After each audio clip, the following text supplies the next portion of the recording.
Hey everyone, this is Tom from LT Gaming, and today I'm taking a closer look at Grand Strategy, because I think 2026 is shaping up to be one of those great years for the genre. Not just because we're going to get more games, but because a few of them are going to drive the genre forward. So I'm looking at 5 big Grand Strategy games that are set to make an impact in 2026, following on from Luke's War Games list. And when I say impact, I don't mean they're just going to look pretty, I mean games that are going to reward good planning, punish sloppy logistics, and give you some proper stories to tell and share afterwards. If you're into this sort of video, tap like on the video, it really helps us get out there on the wider algorithm, and feel free to subscribe if you think we're doing things right here.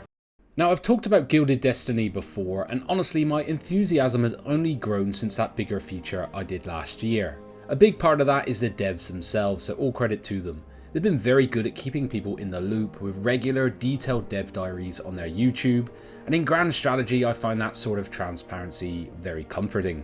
It's looking to hit that lovely industrial age sweet spot, a la Victoria, but you're not just going to paint your map, you're going to build the guts of a country here. The world is built on a true scale globally, with over 1 million hexes promised. So you'll be placing cities and railways directly onto terrain that will matter, running production chains, and reforming your society and how it functions. And when it kicks off, the war layer will lean into planning and logistics, not just your bigger numbers will win. The other big confidence boost here is that he teamed up with Hooded Horse as a publisher, and with someone of that pedigree on board, getting this game over the finish line seems a lot more certain. They're currently targeting 2026, and if I'm honest, I'd love to see another timeline update soon. Because sandboxes can look brilliant in controlled environments, but they wobble when they hit the wider player base and they get stress tested. If we just see games like EU5 recently falling to mixed in recent reviews, it gives you an idea of how people can be unimpressed once they get their hands on with a bigger project like this. So if you want industrialization, politics and warfare all pulling on this same rope, this remains one of my big watch closely picks for 2026.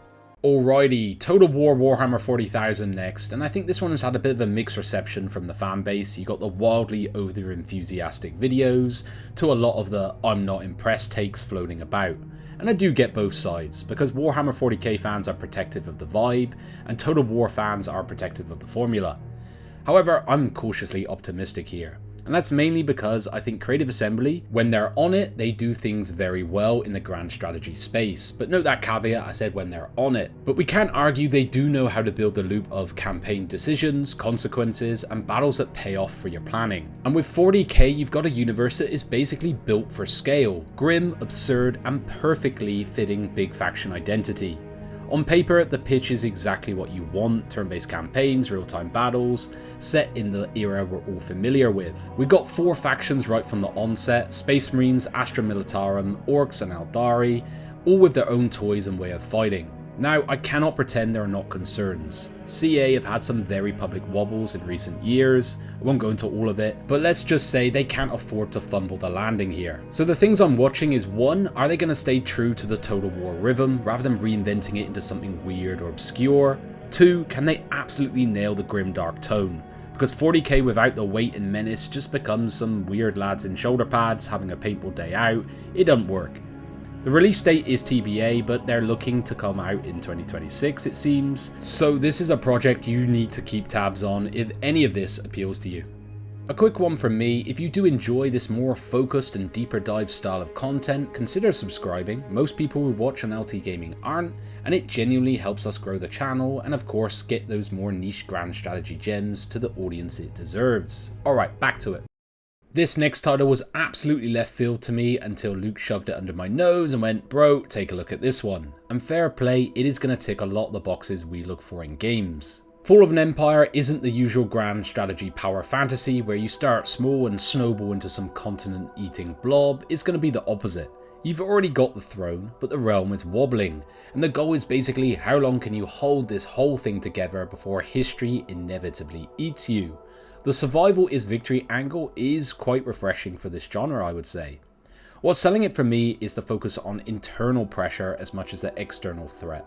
So you balance deadly politics, resource management, revolts and invasions in this Roman-inspired world. And it leans into character-driven too, with the devs explicitly framing it as more in the Crusader Kings lane than more of your EU type. Dev communication has also been very solid, proper dev diaries on Steam, including recent deep dives into key systems like military, combat, and that's exactly what I want to see from a game like this. The last big swing at this genre I remember was Imperator Rome, which was a miss upon release, but I do feel the community has brought this back to life, refusing to let it die, and I think it's a fantastic game now, but I'm ready for another serious contender. As for the timing, Fall of an Empire is currently listed for the 25th of Feb this year, so it's not some misty concept in the future either.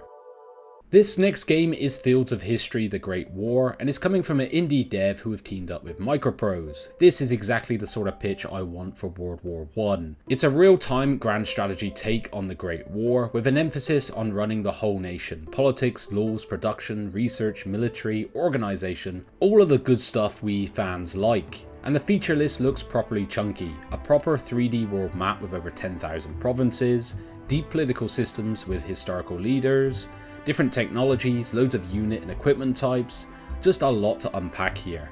This is going to be a hell of a game if they can deliver on half of this.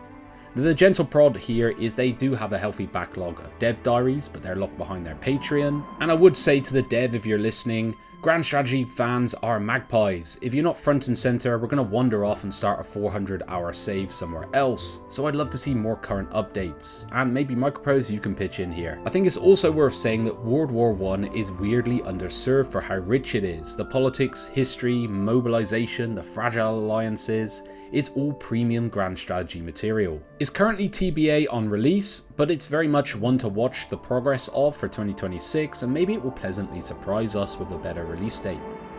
Espiocracy is one that has been cooking for a while, but it's also one of the few grand strategy projects that genuinely does feel like it's trying to sidestep the usual map, paint and groove, because you're not the nation, you're the people in the basement with a dodgy filing cabinet and a terrible moral compass.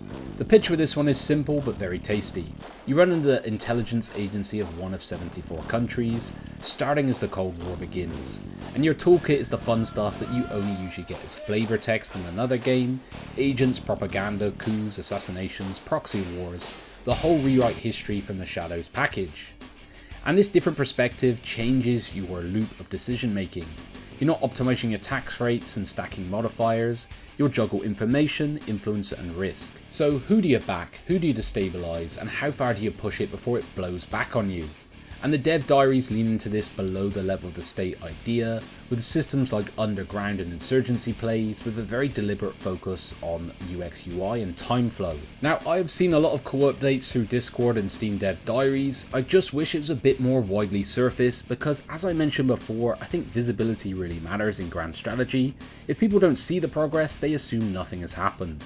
Current release date is set for 2026 and is being published by Hooded Horse again, and that's usually a decent sign for the niche strategy genre. So yeah, really high on this one, but I think it just needs a bit more visibility out there right now.